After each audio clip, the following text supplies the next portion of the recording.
Good evening, everyone. Thank you for your company. Tonight, the National Fisheries Authority does its bit to protect certain shark species and huge gains in the fight against malaria in the last 15 years.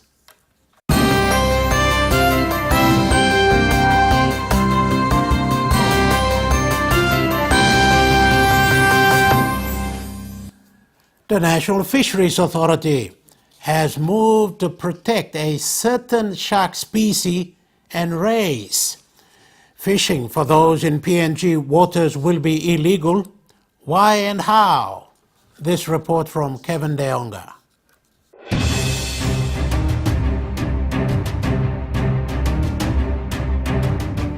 The responsibility of good and sustainable management is ongoing. Therefore, research must be done on a timely basis to ensure decision-making. Policy and management options are made up with up-to-date and accurate information. This was echoed by National Fisheries Managing Director John Kasu. He was speaking during the sharks and ray X-rays radiographs from the Papua New Guinea fish collection recently. But if I showed you an adult, and they'll get to about this sort of size.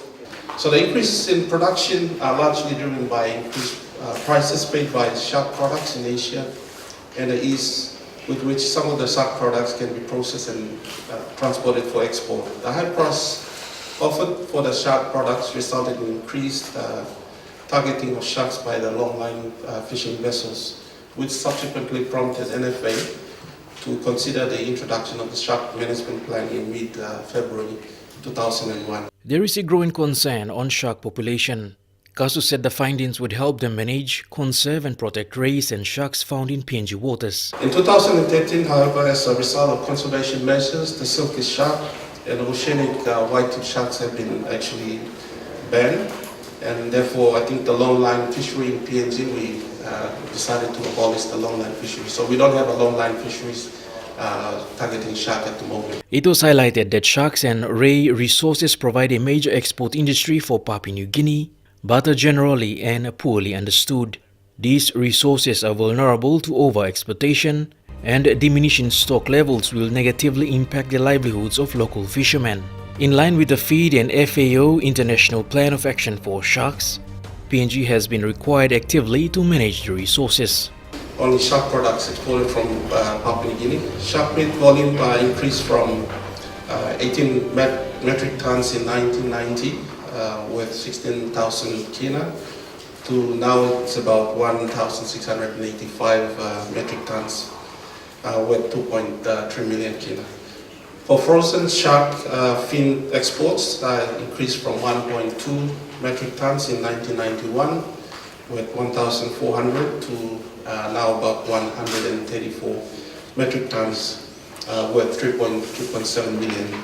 Dried shark fin exports increased from 0.006 metric tons in 1991 with 57 kina. Now it's gone up to 1.6 million kina. Yeah.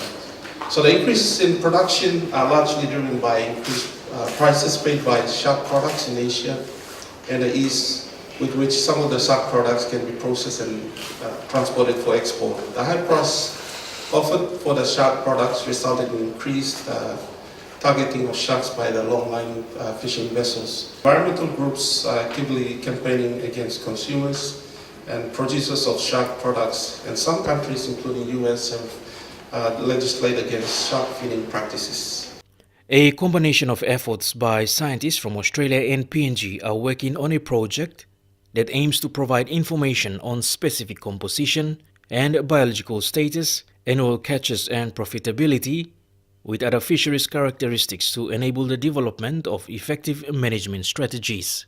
The proper management of the shark resources is important for PNG, and NFA has commenced the formulation of a national plan of action for sharks. The work stemming from this project has directly informed the development of the shark plan of actions for sharks. Talking about fisheries perhaps contributing 4 or more % of GDP in Papua New Guinea, it's a very significant resource. Outputs will include an assessment of the status of shark and ray stocks, any biological collection and technical tools to facilitate better management and conservation. These should lead to more sustainable use of shark and ray resources at the national and community level. Lead researchers from the Commonwealth Scientific Industrial Research Organization, Dr. William White, and the PNG National Fisheries Authority spoke about sharks and rays and presented specimens from the PNG fish collection. So we got 1,250 species of sharks and rays in the world. There's about 500 species of sharks and about 650 species of rays. Sharks have had a lot more research done on them than rays, and you'll see with the display we've made sure we've got some good ray species in there as well. But in reality, more ray species are threatened with extinction and are data deficient, which means we don't have much information at all than sharks. The X-ray images that were featured in the exhibition were produced as part of a research partnership between CSIRO and the National Fisheries Authority. So far, the researchers have recorded about 122 species of sharks and rays in PNG. That is about 10% of the world's fauna. It's a highly diverse region. It sits within the Coral Triangle. And what's interesting is that you have species ranging from deep water lantern sharks in over 1,000 metres of water. They're tiny little sharks. And then you come up and you've got freshwater stingrays. They occur in little rivers, and these are huge, up to 1.6 metres in width. They're massive animals. Dr. William White says it's important to balance ecosystem. This should lead to more sustainable use of shark and ray resources at a national and community level. Is that in general fishing pressure is quite low. Compared to other countries, you've got Indonesia next door, where for the whole country, they're the largest shark fishery in the world. And this is going back 10 years, so it's probably higher now. It's over 110,000 tonnes of sharks a year being landed. The other thing is there was a management plan enacted in 2001. Now, there's a lot of countries that still don't have management plans to today. So NFA realised a long time ago that we need to manage these stocks. So they're two really important things.